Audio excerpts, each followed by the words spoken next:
Hello, నేను మిసిఎస్ రావు. అనేకమైనటువంటి సర్వేలు వస్తున్నాయి ఆంధ్రప్రదేశ్ ఫలితాల మీద. ఆ సర్వేలన్నింటినీ సమాప్తి చేసిన తర్వాత 48 చోట్ల ఎటు డిసైడ్ చేసుకునే పరిస్థితి ఉంది అనేది ఆల్రెడీ మేము ఒక అంచనాకు వచ్చాం. అందుకే ఆ 48 చోట్ల ఎవరు మెజారిటీ సాధిస్తారో, ఎవరు ఎక్కువగా గెలుస్తారో వాళ్ళే అధికారంలోకి వచ్చేటువంటి అవకాశం ఉంది అనేటువంటి ఒక అభిప్రాయానికి రావచ్చు. అందుకే రకరకాల సర్వేలు ఆల్మోస్ట్ అన్ని సర్వేలు ఇస్తూ ఒక 38, 40, 45 ఇలా టైట్ ఫైట్ ఉందని చెప్పి ఇస్తూ ఉన్నారు. వాటన్నిటిని సమాప్తి చేసి ఆ 48 కాన్స్టిట్యున్సీని ఐడెంటిఫై చేసి వాళ్ళల్లో ఎవరు గెలిచేటువంటి అవకాశం ఉంది అనేది ఫైనలైజ్ చేసాం మేము. మాకున్నటువంటి అంచనాలు, మాకున్నటువంటి ఇన్ఫర్మేషన్, గ్రౌండ్ లెవెల్లో ఉన్నటువంటి సిచ్యువేషన్ వీటన్నిటిని గమనించిన తర్వాత ఆ 48 ఏ కాన్స్టిట్యున్సీలు ఉన్నాయి, అక్కడ ఎవరు గెలిచే అవకాశం ఉంది అనేది మనం విశ్లేషణ చేసుకునేటువంటి ప్రయత్నం చేద్దాం. సో ఇక్కడ మొత్తం 48లో ఫస్ట్ పలాస అన్ని దాదాపుగా సర్వేలు, ఎక్కువ సర్వేలు టైట్ ఫైట్ అని ఇచ్చారు. అక్కడ తెలుగుదేశం పార్టీ గెలిచేటువంటి అవకాశం ఉంది అని చెప్పి మనం ఒక అంచనా రావచ్చు. కారణం ఏంటంటే గౌతు శిరీష, సిదిరి అప్పలరాజు వైఎస్ఆర్ కాంగ్రెస్ పార్టీ తరఫు నుంచి పోటీ చేస్తున్నారు. సో ఇక్కడ అప్పలరాజు మీద చాలా నెగిటివ్ ఉంది. ఆయన మంత్రి, చాలా సందర్భాలు వివాదాస్పదం అయ్యారు. ఆయన నెగిటివ్ ఉంది. ఆ నెగిటివే ఇప్పుడు తెలుగుదేశం పార్టీని గెలిపించబోతుంది. అక్కడ శ్రీకాకుళం గోండు శంకర్ వైఎస్ఆర్ కాంగ్రెస్ పార్టీ అభ్యర్థిగా ధర్మాన ప్రసాదరావు పోటీ చేస్తున్నారు. ధర్మాన ప్రసాదరావు ఈయన సీనియర్ పొలిటీషియన్, మంత్రిగా ఉన్నారు. కానీ ల్యాండ్ టైటిలింగ్ విషయంలో డబల్ యాంగిల్లో మాట్లాడుతూ ఉన్నారు. అదే దెబ్బతీయబోతుంది ఆయన్ని. అందుకే తెలుగుదేశం పార్టీ గెలవబోతుంది. గోండు శంకర్ అక్కడ. నర్సన్నపేట బగ్గు రమణమూర్తి తెలుగుదేశం పార్టీ నుంచి పోటీ చేస్తున్నారు కూటమి అభ్యర్థిగా. వైఎస్ఆర్ కాంగ్రెస్ పార్టీ అభ్యర్థిగా ధర్మాన కృష్ణదాసు. సో ఇక్కడ ధర్మాన కృష్ణదాసు వీళ్ళిద్దరు అన్నదమ్ములు. సో ఆయన ఆల్రెడీ జగన్ 2.0 క్యాబినెట్లో పనిచేశారు. బట్ ఆయనకి గుడ్ విల్ లేదు. సో రమణమూర్తికి అక్కడ గుడ్ విల్ ఉంది. అందుకే అక్కడ తెలుగుదేశం పార్టీ గెలవబోతుంది. హెచ్ఎల్ నుంచి ఎన్ ఈశ్వరరావు కూటమి అభ్యర్థిగా పోటీ చేస్తున్నారు. వైఎస్ఆర్ కాంగ్రెస్ పార్టీ అభ్యర్థిగా గొర్ల కిరణ్ కుమార్ పోటీ చేస్తున్నారు. ఇక్కడ ఎవరు గెలుస్తారు అనేది మేము అధ్యయనం చేసినప్పుడు ఎవరు గెలిచే అవకాశం ఉంది అనేది ఒక అంచనాకి రాలేకపోయాం. అంత కీన్ కంటెస్ట్ అక్కడ ఉంది అని చెప్పి మనం అంచనా వేయచ్చు. ఇక నెల్లిమర్ల ఇక్కడ కూటమి అభ్యర్థిగా లోక మాధవి జనసేన నుంచి పోటీ చేస్తున్నారు. వైఎస్ఆర్ కాంగ్రెస్ పార్టీ అభ్యర్థిగా అప్పలనాయుడు పోటీ చేస్తున్నారు. అక్కడ జనసేన గెలిచేటువంటి అవకాశం ఉంది. ఎందుకంటే లోక మాధవి కొత్త అభ్యర్థి, ప్లస్ ఆమె ఎడ్యుకేషనిస్టు, ప్లస్ బాగా సేవ అందించినటువంటి పేరు కూడా ఉంది అక్కడ. ఇంకా గజపతి నగరం కొండపల్లి శ్రీనివాస్ కూటమి అభ్యర్థిగా ఉన్నారు. వైఎస్ఆర్ కాంగ్రెస్ పార్టీ అభ్యర్థిగా బొత్స అప్పల నరసయ్య ఉన్నారు. అక్కడ వైఎస్ఆర్ కాంగ్రెస్ పార్టీ గెలిచే అవకాశం ఉంది. ఎందుకంటే బొత్స ఫ్యామిలీ నుంచి వచ్చారు కాబట్టి వాళ్ళకంటూ ఒక పెద్ద రెప్యుటేషన్ ఉంది. ఇంకా పాలకొండ జయకృష్ణ జనసేన పార్టీ నుంచి పోటీ చేస్తున్నారు. కళావతి వైఎస్ఆర్ కాంగ్రెస్ పార్టీ నుంచి పోటీ చేస్తున్నారు. అక్కడ జనసేన గెలిచేటువంటి అవకాశం ఉంది. ఇక సాలూరు నుంచి సంజారాన్ని పోటీ చేస్తున్నారు కూటమి తరఫు నుంచి. రాజన్న ద్వారా వైఎస్ఆర్ కాంగ్రెస్ పార్టీ నుంచి పోటీ చేస్తున్నారు. వైసీపీ అక్కడి నుంచి గెలిచేటువంటి అవకాశం కనిపిస్తుంది. పార్వతీపురం కూటమి అభ్యర్థిగా విజయ్ చంద్ర వైఎస్ఆర్ కాంగ్రెస్ పార్టీ నుంచి జోగారావు పోటీ చేస్తున్నారు. ఇక్కడ పార్వతీపురం నుంచి తెలుగుదేశం పార్టీ గెలిచేటువంటి అవకాశం ఉంది అని చెప్పి మనం అధ్యయనం చేసిన తర్వాత ఒక ఒపీనియన్కి రావచ్చు. ఇక విశాఖ ఉత్తరం బీజేపీ నుంచి విష్ణుకుమార్ రాజు పోటీ చేస్తున్నారు. ఇక్కడ వైసీపీ నుంచి కేకే రాజు పోటీ చేస్తున్నారు. ఇక్కడ విష్ణుకుమార్ రాజుకు మంచి పేరుంది. అసెంబ్లీలో కూడా 2014 నుంచి 2019 వరకు మాట్లాడినటువంటి పేరు కూడా ఉంది ఆయనకి. సో విశాఖ ఉత్తరం నుంచి ఆయన గెలవబోతూ ఉన్నారు కూటమి అభ్యర్థిగా. విశాఖ దక్షిణం నుంచి కృష్ణ యాదవ్ జనసేన నుంచి పోటీ చేస్తున్నారు.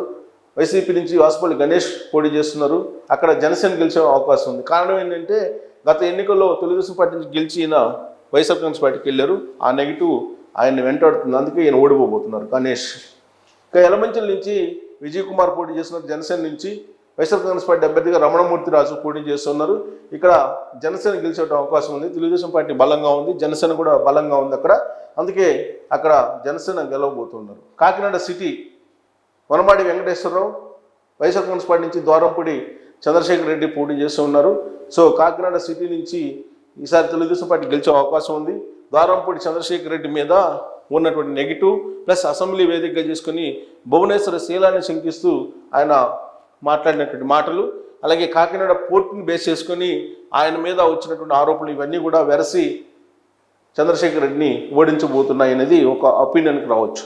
రాజమండ్రి సిటీ ఆదిరెడ్డి వాసు కూటమి అభ్యర్థి, వైసీపీ అభ్యర్థిగా మార్గాని భరత్ పోటీ చేస్తున్నాడు. అక్కడ మార్గాని భరత్ వైసీపీ నుంచి గెలిచే అవకాశం ఉందని చెప్పి ఒక అంచనాకి రావచ్చు. కారణం ఏంటంటే ఇక్కడ మార్గాని భరత్ ఎంపీగా పోటీ చేశారు. ఎంపీగా ఉన్నప్పుడు ఆయన కొంచెం ప్రజల మధ్య తిరిగాడు.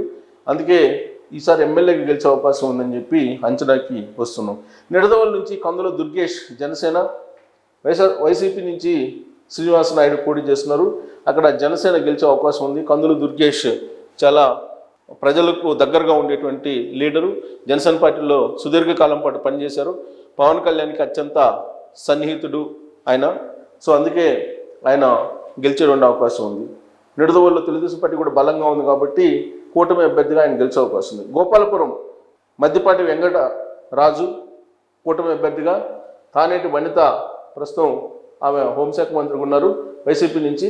అక్కడ తెలుగుదేశం పార్టీ గెలిచే అవకాశం కనిపిస్తుంది. ఎందుకంటే తానేటి వనిత ఒకనొక సందర్భంలో హోంశాఖ మంత్రిగా ఉన్నప్పటికీ కూడా ఆ తరహాలో ఆవిడ స్పందించలేదు అనేటువంటి అభిప్రాయాలు ఉండి ఆవిడ మీద అలాంటి అభిప్రాయంతో తెలుగుదేశం పార్టీ అక్కడ గెలవబోతోంది.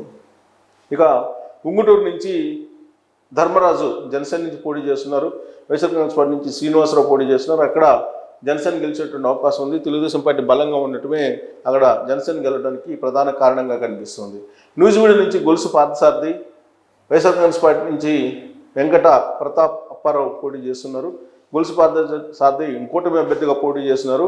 అక్కడ వైఎస్ఆర్ కాంగ్రెస్ పార్టీ గెలిచేటువంటి అవకాశం ఉంది. కారణం ఏంటంటే నూజివీడు యాక్చువల్గా తెలుగుదేశం పార్టీ గెలవాలి, కానీ అక్కడ గొలుసు పార్థసారథిని వైఎస్ఆర్ కాంగ్రెస్ పార్టీ నుంచి తీసుకుని తెలుగుదేశం పార్టీ టికెట్ ఇవ్వడం జరిగింది. ఆయనకి ఉన్నటువంటి నెగిటివ్ ఏంటంటే తెలుగుదేశం పార్టీ పూర్వం ఉన్నటువంటి వాళ్ళందరూ కూడా ఆయనకి కోఆపరేట్ చేయట్లేదు అనేది. ఆ కారణం చేత అక్కడ వైఎస్ఆర్ కాంగ్రెస్ పార్టీ గెలవబోతుంది అనేటువంటి అభిప్రాయానికి రావచ్చు. ఇక విజయవాడ పశ్చిమ సుజనా చౌదరి బీజేపీ నుంచి, వైఎస్ఆర్ కాంగ్రెస్ పార్టీ నుంచి షేక్ ఆసిఫ్ పోటీ చేస్తున్నారు. ఇక్కడ గెలుపు ఓటముల్ని అంచనా వేయలేనటువంటి విధంగా అక్కడ టఫ్ ఫైట్ కొనసాగుతుంది.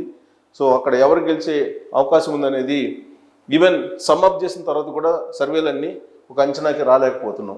ఇక గుంటూరు ఈస్ట్ ఇక్కడ నజీర్ పోటీ చేస్తున్నారు కూటమి అభ్యర్థిగా, వైసీపీ అభ్యర్థిగా ఫాతిమా పోటీ చేస్తున్నారు. సో ఇక్కడ వైఎస్ఆర్ కాంగ్రెస్ పార్టీ గెలిచేటువంటి అవకాశం ఉంది. ఎందుకంటే గుంటూరు ఈస్ట్ మొదటి నుంచి కూడా కొంత కాంగ్రెస్కి ఉండేది, తర్వాత వైఎస్ఆర్ కాంగ్రెస్ పార్టీకి వచ్చింది. అక్కడ వైఎస్ఆర్ కాంగ్రెస్ పార్టీ ఫాతిమా గెలిచేటువంటి అవకాశం ఉందని చెప్పి ఒక అంచనాకి రావచ్చు. ఇంకా నరసరావుపేట అరవింద్ బాబు పోటీ చేస్తున్నారు కూటమి అభ్యర్థిగా, వైసీపీ అభ్యర్థిగా గోపిరెడ్డి శ్రీనివాసరెడ్డి. ఇక్కడ వైసీపీ గెలిచేటువంటి అవకాశం ఉంది అనేది ఒక అంచనాకి రావచ్చు. అక్కడ అరవింద్ బాబు కంటే కూడా శ్రీనివాసరెడ్డి కొంత ప్రజల్లోకి వెళ్ళేటువంటి మనిషి అనేటువంటి పేరు ఉంది, అందుకే అక్కడ గెలవబోతున్నారు. వినుకొండ నుంచి జీవి ఆంజనేయులు కూటమి అభ్యర్థిగా ఉన్నారు. వైసీపీ అభ్యర్థిగా బొల్లా బ్రహ్మనాయుడు ఉన్నాడు. అక్కడ వినుకొండ ఈసారి తెలుగుదేశం పార్టీ గెలవబోతుందని అంచనాకి రావచ్చు. మాచల్ నుంచి జోలకంటే బ్రహ్మానంద రెడ్డి ఉన్నారు పోటీలో కూటమి అభ్యర్థిగా. పిన్నెల్లి రామకృష్ణారెడ్డి వైసీపీ నుంచి ఉన్నారు. ఇక్కడ కూడా అంచనా వేయలేనంత విధంగా పోటీ జరుగుతుంది, నువ్వా నేను అన్నట్టు. అక్కడ అనేక సర్వేలు రకరకాలుగా చెప్పింది, బట్ వాటి మీద మనం క్లియర్ కట్ ఒక ఒపీనియన్కి రాలేనటువంటి పరిస్థితి అక్కడ మాచర్లలో. ఇంకా బాపట్ల వచ్చేసి నరేంద్ర వర్మ కూటమి అభ్యర్థిగా, వైసీపీ అభ్యర్థిగా రఘుపతి ఉన్నారు. అక్కడ తెలుగుదేశం పార్టీ గెలిచేటువంటి అవకాశం ఉంది. ఎందుకంటే కోన రఘుపతి ఆల్రెడీ వైఎస్ఆర్ కాంగ్రెస్ పార్టీ నుంచి ఎమ్మెల్యేగా ఉన్నారు. ఆయన మీద నెగిటివ్ ఉంది, ఆయన ఏం చేయలేకపోయారు అనేది. ఇక సంతరోతులపాటి నుంచి విజయ్ కుమార్ ఉన్నారు కూటమి అభ్యర్థిగా, వైసీపీ అభ్యర్థిగా మేరుగా నాగార్జున ఉన్నారు. అక్కడ తెలుగుదేశం పార్టీ గెలవబోతుంది. కారణం ఏంటంటే నాన్ లోకల్ మేరుగా నాగార్జున, అలాగే విజయ్ కుమార్కి కొంత సింపతి ఉంది తెలుగుదేశం పార్టీ అభ్యర్థిగా, ఓడిపోయినటువంటి అభ్యర్థిగా. సో మేరుగా నాగార్జున గుంటూరు జిల్లా నుంచి సంతరోతులపాడు వెళ్ళారు. అక్కడ ఆయనకి నెగిటివ్ పాయింట్ ఉంది కాబట్టి సంతరోతులపాడులో తెలుగుదేశం పార్టీ గెలిచేటువంటి అవకాశం ఉంది. దర్శి నుంచి గొట్టిపాటి శ్రీలక్ష్మి కూటమి అభ్యర్థిగా, వైసీపీ అభ్యర్థిగా బూచేపల్లి శివప్రసాద్ రెడ్డి పోటీ చేస్తున్నారు. అక్కడ తెలుగుదేశం పార్టీ గెలిచేటువంటి అవకాశం ఉంది. ఎందుకంటే గొట్టిపాటి నర్సయ్య బ్రాండ్ ఉంది అక్కడ, ఆ బ్రాండ్ తోటి ఆవిడ గెలిచేటువంటి అవకాశం ఉంది. ప్లస్ గొట్టిపాటి రవి కూడా స్ట్రాంగ్గా అద్దంకిలో ఉన్నారు కాబట్టి ఆవిడ తెలుగుదేశం పార్టీ గెలిచే అవకాశం ఉంది. మార్కాపురం నుంచి కందుల నారాయణ రెడ్డి కూటమి అభ్యర్థిగా ఉన్నారు. వైసీపీ అభ్యర్థిగా అన్న రాంబాబు ఉన్నారు. అక్కడ తెలుగుదేశం పార్టీ గెలిచేటువంటి అవకాశం ఉంది అని మనం ఒక అంచనాకు రావచ్చు. ఎందుకంటే సర్వేలన్నీ కూడా రకరకాలుగా చెప్తున్నాయి మార్కాపురం మీద. కానీ ఆ టెన్నిటిని సమ్మప్ చేయడంతో పాటు గ్రౌండ్లో ఉండేటువంటి సిచ్యువేషన్ని అధ్యయనం చేసిన తర్వాత కందుల నారాయణ రెడ్డి ఈసారి తెలుగుదేశం పార్టీ నుంచి గెలవబోతున్నారని ఒక కంక్లూజన్కి రావచ్చు. కారణం అన్నారం రాంబాబు మీద నెగిటివ్ ఉండటం, అలాగే వైఎస్ఆర్ కాంగ్రెస్ పార్టీని వ్యతిరేకించి ఒకనొక సందర్భంలో ఆయన కామెంట్లు చేయటం, డబ్బులు ఇస్తేనే ఓట్లేస్తారు, డబ్బులు ఇచ్చిన వాళ్ళకి పనులు చేయటం ఏముందనే కామెంట్లు కూడా సంచలనంగా మారాయి ఒకప్పుడు అన్నారం రాంబాబు చేసిన కామెంట్లు. ఇక గిద్దలూరు నుంచి అశోక్ రెడ్డి కూటమి అభ్యర్థిగా ఉన్నారు, వైసీపీ అభ్యర్థిగా కుందూరు నాగార్జున రెడ్డి ఉన్నారు. అక్కడ తెలుగుదేశం పార్టీ గెలిచేటువంటి అవకాశం ఉంది గిద్దలూరు నుంచి. ఎందుకంటే గిద్దలూరు తెలుగుదేశం పార్టీకి ఒక రకంగా పాజిటివ్గా ఉండేది అప్పట్లో కూడా. ఇప్పుడు నాగార్జున రెడ్డి మీద ఉన్నటువంటి వ్యతిరేకత కారణంగా అక్కడ అశోక్ రెడ్డి గెలిచే అవకాశం ఉంది. ఆత్మకూరు ఆనం రామనారాయణ రెడ్డి కూటమి అభ్యర్థిగా, మేకపాటి విక్రమరెడ్డి వైసీపీ అభ్యర్థిగా ఉన్నారు. అక్కడ తెలుగుదేశం పార్టీ గెలిచే అవకాశం ఉంది.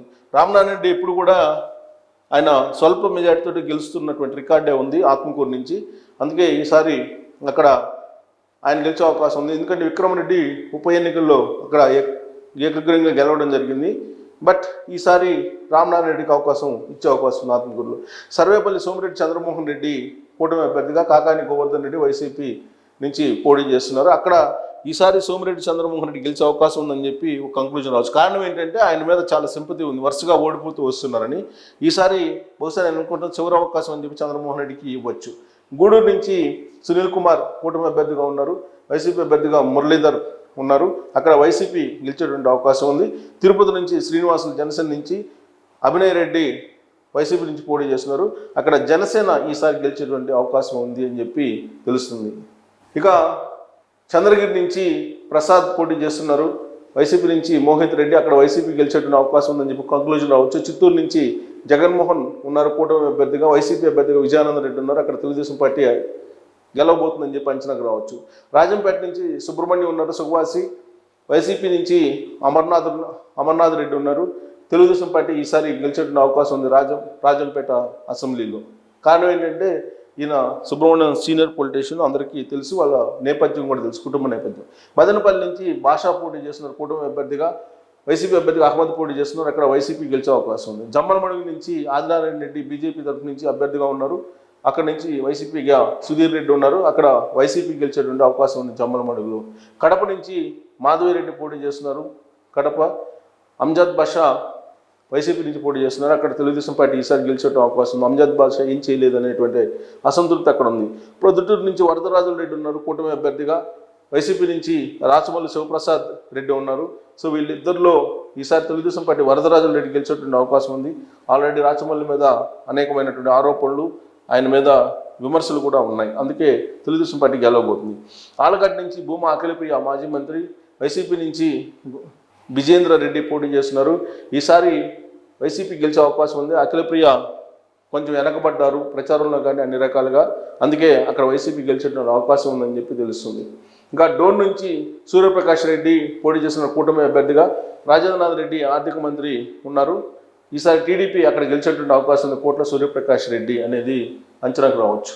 మంత్రాలయం నుంచి రాఘవేంద్ర రెడ్డి పోటీ చేస్తున్నారు కూటమి అభ్యర్థిగా, బాలనాగిరెడ్డి వైసీపీ అభ్యర్థిగా పోటీ చేస్తున్నారు. అక్కడ వైసీపీ గెలిచే అవకాశం ఉంది ఈసారి. పత్తికొండ నుంచి శ్యాంబాబు కూటమి అభ్యర్థిగా పోటీ చేస్తున్నారు. కేఈ శ్యాంబాబు, వైఎస్ఆర్ కాంగ్రెస్ పార్టీ నుంచి శ్రీదేవి పోటీ చేస్తున్నారు. ఈసారి కేఈ శ్యాంబాబు తెలుగుదేశం పార్టీ నుంచి గెలవబోతున్నారని అంచనాకు రావచ్చు. సింగనమల నుంచి శ్రావణశ్రీ కూటమి అభ్యర్థిగా, వీరాంజనేయులు వైసీపీ అభ్యర్థిగా ఉన్నారు. అక్కడ వైసీపీ గెలిచే అవకాశం ఉంది. అనంతపురం అర్బన్ వెంకటేశ్వర ప్రసాద్ కూటమి అభ్యర్థిగా ఉన్నారు. వైసీపీ నుంచి వెంకటరామరెడ్డి ఉన్నారు. టీడీపీ అక్కడ గెలిచే అవకాశం ఉంది. కళ్యాణదుర్గం నుంచి సురేంద్రబాబు కూటమి అభ్యర్థిగా ఉన్నారు. వైసీపీ నుంచి రంగయ్య తలారి ఉన్నారు. ఈసారి సురేంద్రబాబు టీడీపీ నుంచి గెలిచే అవకాశం ఉంది. పుట్టపర్తి నుంచి సింధూరా రెడ్డి కూటమి అభ్యర్థిగా ఉన్నారు. వైసీపీ నుంచి శ్రీధర్ రెడ్డి ఉన్నారు. తెలుగుదేశం పార్టీ అక్కడ గెలవబోతుంది. ధర్మవరం నుంచి సత్యకుమార్ యాదవ్ బీజేపీ తరఫున కూటమిగా ఉన్నారు కూటమి అభ్యర్థిగా. అక్కడ కేతిరెడ్డి వెంకటరామరెడ్డి ఉన్నారు. ఆయన good morning Dharmavaram candidate. So ఆయన గెలిచేటువంటి అవకాశం ఉంది వైసీపీకి అనేది ఒక అంచనాకి వస్తున్నాం. సో టోటల్గా చూసుకుంటే 48 కాన్స్టిట్యున్సీల మీద ఒక ఒపీనియన్కి రాలేకపోతున్నాయి సర్వేలన్నీ కూడా. ఏ సర్వేలు చూసినా కానీ వాటన్నిటిని సమప్ చేసిన తర్వాత ఈ 48లో కూటమికి 32 వచ్చేటువంటి అవకాశం ఉంది, వైసీపీకి 13 వచ్చేటువంటి అవకాశం ఉంది. టఫ్ ఫైట్ 3 ఉన్నాయి. సో మొత్తం మీద టఫ్గా ఉన్నటువంటి 48 కాన్స్టిట్యున్సీల్లో మెజారిటీ కూటమికే వచ్చేటువంటి అవకాశం ఉంది. కాబట్టి ఈ 48 చోట్ల ఎక్కువగా కూటమి గెలుచుకునే అవకాశం ఉంది. కాబట్టి రాబోయేటువంటి రోజుల్లో 100కి 100% తెలుగుదేశం పార్టీ కూటమి ఆంధ్రప్రదేశ్లో అధికారంలోకి రాబోతోంది, చంద్రబాబు నాయుడు సీఎం కాబోతున్నారు అనేది అర్థమవుతుంది. స్పష్టంగా క్లియర్గా దీని మీద అధ్యయనం చేసిన తర్వాత మీకు ఉంచినటువంటి అభిప్రాయం ఇది. దీని మీద మీ కామెంట్లు కూడా చేయొచ్చు. Thank you very much.